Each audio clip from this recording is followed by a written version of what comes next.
Hello, welcome to my channel. आज के इस वीडियो में हम इंग्लिश शॉर्ट हैंड डिक्टेशन को साथ-साथ लिखना और उसके स्ट्रोक्स को डिटेल में समझना सीखेंगे।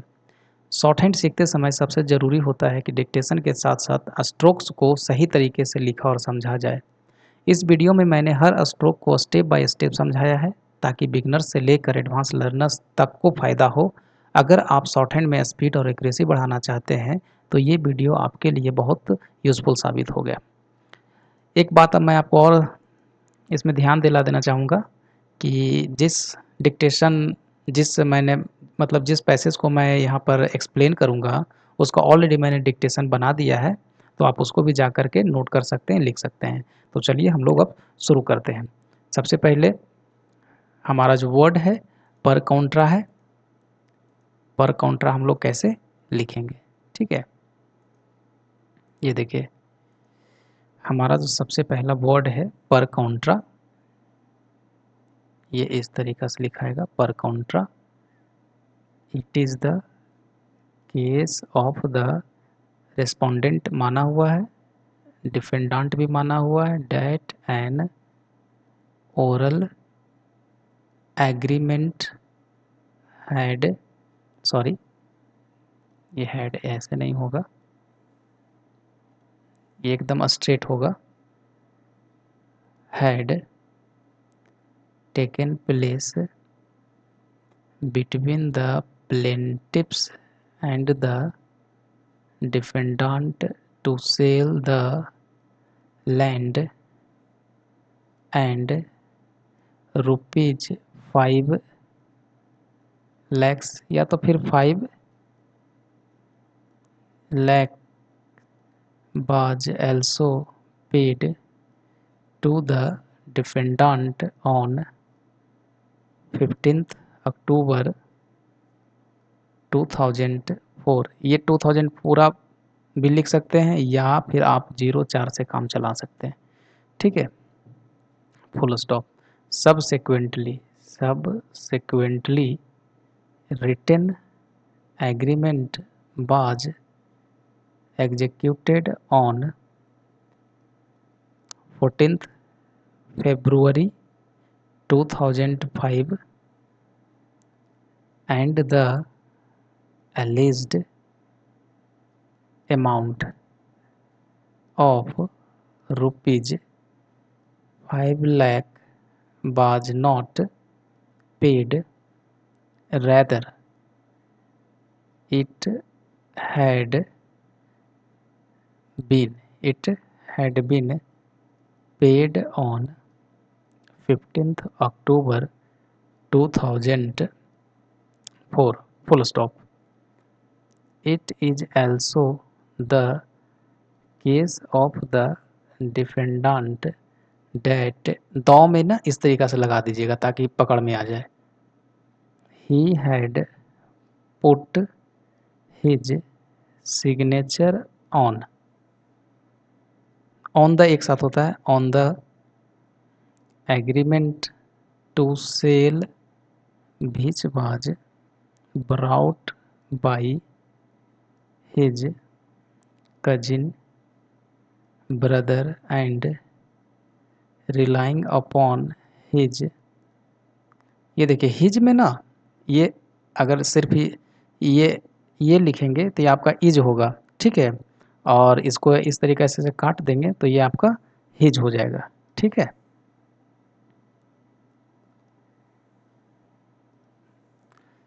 Upon his cousin brother without, ये देखिए मैंने आउट का जानकर स्ट्रोक लगाया जानबूझकर ताकि विदाउट हमको पकड़ में आ जाए।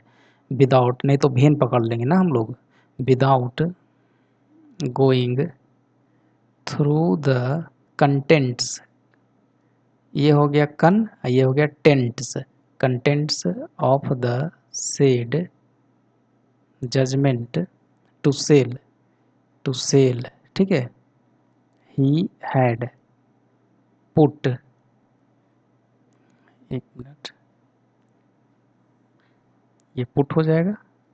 ही हैज पुट, ये देखिए his signature there on, later on है लेटर ऑन ही केम, ये कम हो गया और ये केम, किसी भी ये स्ट्रोक के नीचे लिखेंगे तो ये केम कम मतलब के का देंगे तो ये कम का आवाज़ करेगा, और ये हो गया came to know that in that agreement to sell the plot numbers 937 and 940 have also been included of which, ये have also been को ना हम लोग ये भी कर सकते थे, ये have हो जाएगा, ये also been हो जाएगा, ठीक है। यहाँ पे also इस तरीक़ा से कटेगा, have also been, इसको आप मार्क कर लीजिएगा, ठीक है। आगे बढ़ते हैं।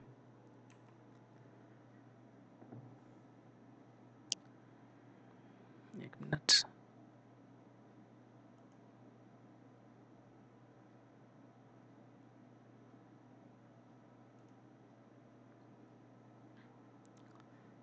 ये हो गया part area, he had already transferred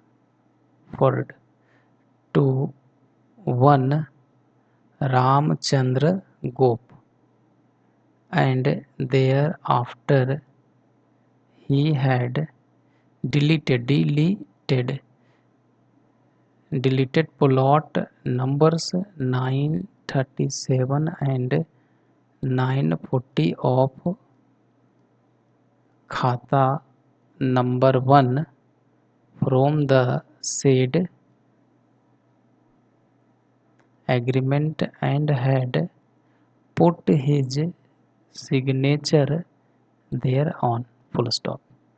Further, the two plots of the said खाता, ये हो गया नंबर 1, ये हो गया date is 935 and 1006 were also mentioned in the said हो गया एग्रीमेंट, ठीक है, said एग्रीमेंट, द, ये हो गया द said एग्रीमेंट, ठीक है, फुल स्टॉप। फिर है द said प्लॉट्स बर नॉट, ये देखिए ऑनर और ये ship, ownership of the responding, ये देखिए रिस्पॉन्डिंग डिफेंडेंट एज सच, ये सब कॉमा वगैरह नहीं देना है, ठीक है। ये कॉमा वगैरह देने से अच्छा है कि आप इसको दिमाग में हटा लो कि एज सच जब भी आएगा तो इसके दोनों तरफ कॉमा होगा, ठीक ना। एज सच द डिफेंडेंट, ये द है, defendant was not authorized and entitled to transfer the, यहाँ सेम है, ट्रांसफर द सेम, फिर more over, more over, more over in the agreement itself it is mentioned that after measurement of certain plots, the certain यहाँ plots हो गया, ये the हो गया, certain plots the sale deed was to be executed, full stop, indeed the, देखिए यहाँ पर करेंगे indeed, ये indeed द इसी में लगा देंगे, इसको देखिए अच्छे से लिखते हैं,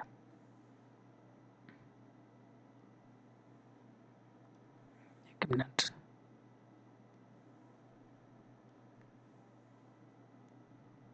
देखिए इन हो गया, did the, Indeed the contents, ठीक है, ये कंटेंट्स ऑफ द, एक साथ होता है, सेड एग्रीमेंट टू सेल, ये देखिए वर, बर कोई कोई ऐसे लिखते हैं, इससे अच्छा यही लिखे, स्पीड बढ़ जाएगा, बर इंसर्टेड देयर इन, और अंडर भी ध्यान में रखें, अंडर जब लिखेंगे ना तो ये अंडर को ना यहाँ पर लिख देंगे, ठीक है। Therein by playing fraud upon the responding defendant, ये डिफेंडांट माना हुआ था, defendant the said agreement to sell being uncertain, अनसर ये हो गया 10, सॉरी ये ऐसे लिखाएगा अनसर्टेन। देखिए ये हो गया आंसर जैसे लिखते हैं तो आंसर हो गया, ये टन हो गया। अनसर्टेन ये देखिए बाज हो गया, और वॉइड, अनसर्टेन वॉइड। नेक्स्ट है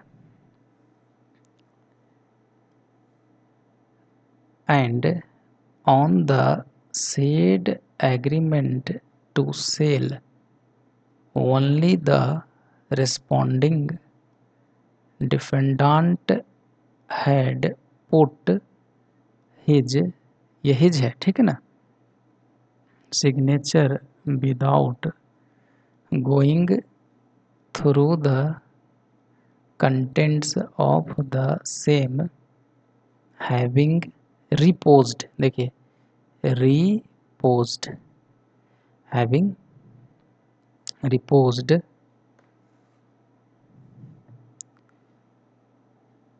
trust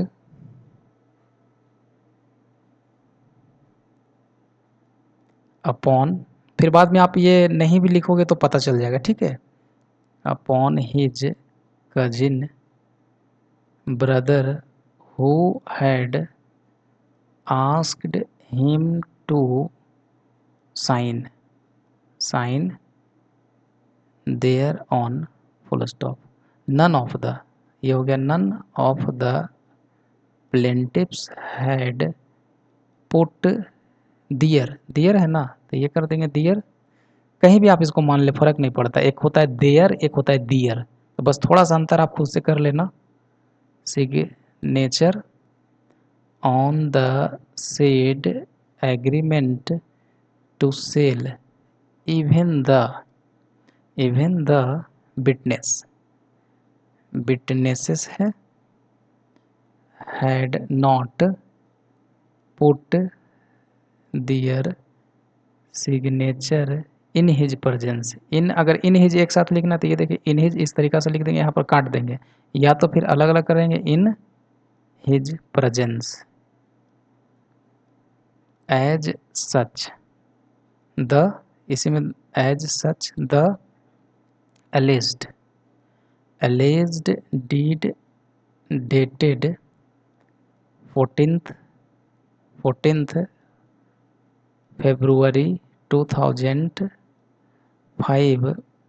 was not an agreement to sell in the eyes of law, in the eyes हो गया of law, full stop.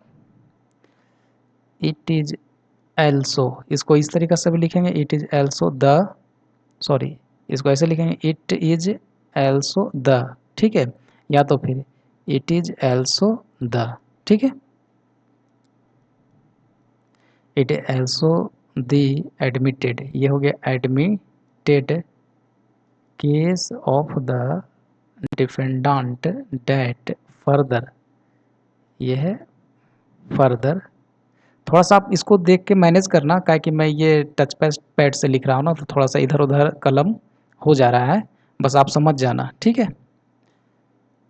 Rupees 1 lakh was also paid to him by the plaintiffs in regard to executing the sale deed in compliance of the, इसमें of छुपा हुआ होता है इसलिए of अलग से लिखने की ज़रूरत नहीं है, इन कंप्लायंस ऑफ फ्रेज है, तो इन कंप्लायंस ऑफ ये लगाएं तो द हो गया, in compliance of the agreement to sell full stop. आगे है कहाँ गया, इन कंप्लायंस इन कंप्लायंस, नहीं, इन कंप्लायंस, सॉरी, ये होगा ना, मैंने गलत देख लिया था। In compliance of the agreement होगा, ये गलत है। In compliance of the agreement to sell, नहीं सही तो है, सॉरी, ठीक है, सॉरी, कंफ्यूज कर गए थे। देखिए, इन कंप्लायंस ऑफ द हो गया, एग्रीमेंट, एग्रीमेंट को ना मैंने यहीं पे लिख दिया है, ठीक है। यहाँ से देखिए मैं लिख रहा हूँ टू सेल, ये हो गया full stop. The plaintiffs have also filed a criminal case, ये criminal case responding against the responding defendant in regard to the said land which was the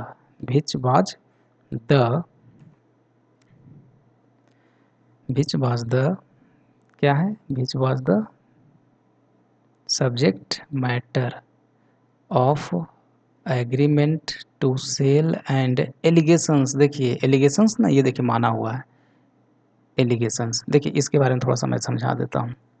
इस तरीका का सिंबल बनाकर देखिए, ये है क्वेश्चन, क्लियर, क्वेश्चन, इलेक्शन, ठीक है, और ये हो गया एलिगेशन, क्वेश्चन, इलेक्शन और एलिगेशन। अब इसी इलेक्शन में ये लगा देंगे ना तो ये बन जाएगा एलोकेशन, एस लगा देंगे, एलोकेशंस, ठीक है। आगे बढ़ते हैं। To sell and allegations, allegation से तो बर होना चाहिए थे, खैर बाज लिखा है।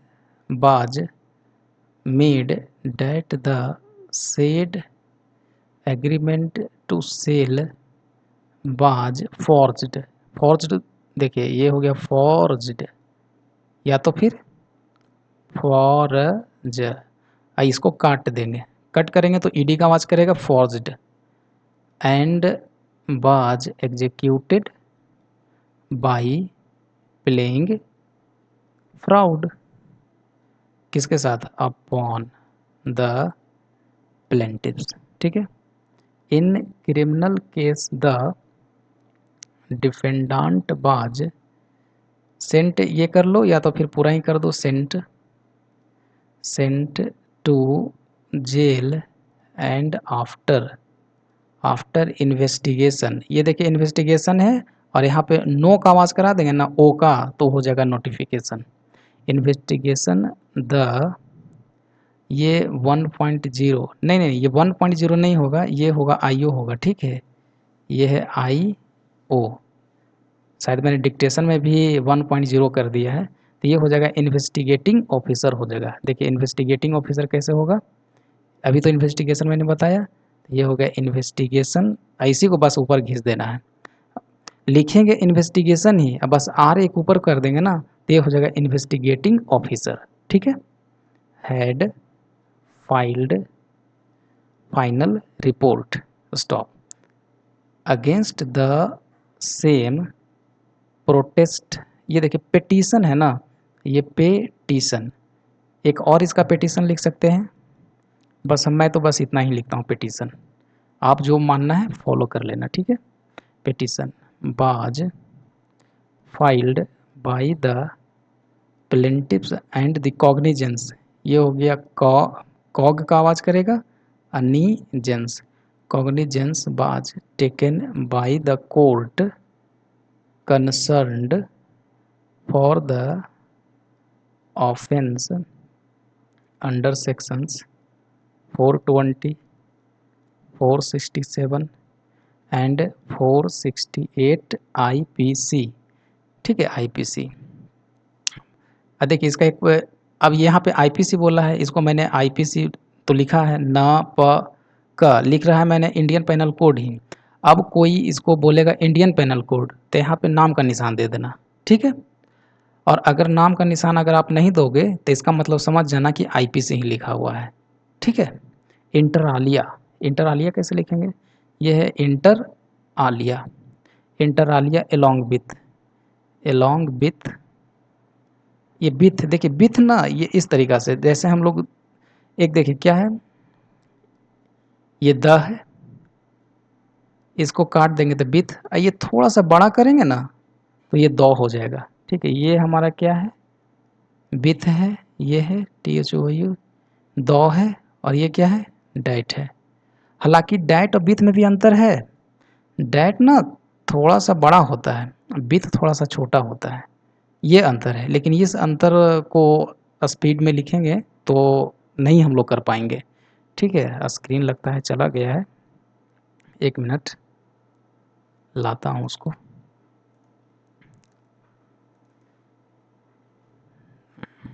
आ गया होगा, चलिए आ गया है।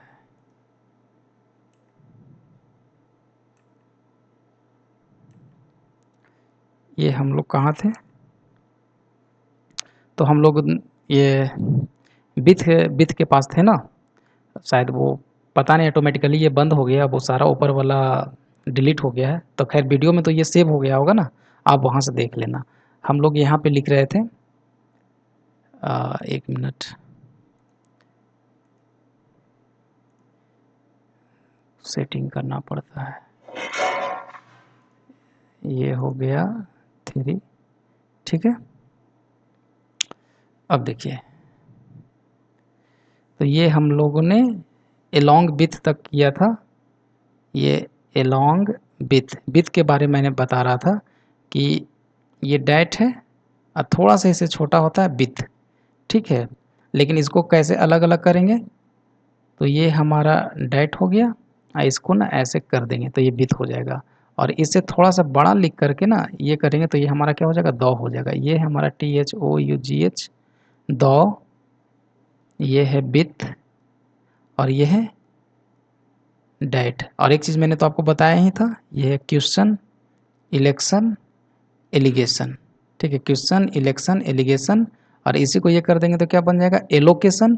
और इसी को मैं जब ये कर दूंगा बी के साथ एस कर दूंगा तो ये बन जाएगा ऑब्लिगेशन, ऑब्लिगेशन,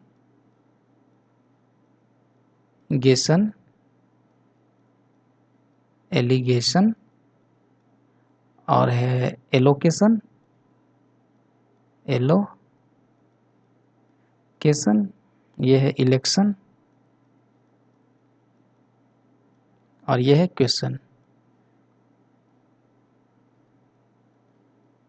एलोंग विथ, अब चलिए आगे बढ़ते हैं। Other sections, the said order of, ठीक है, cognizance was challenged by the responding defendant stop. यहाँ तक आपको समझ में आ गया होगा। तो चलिए आज के लिए विदा लेते हैं और थैंक यू।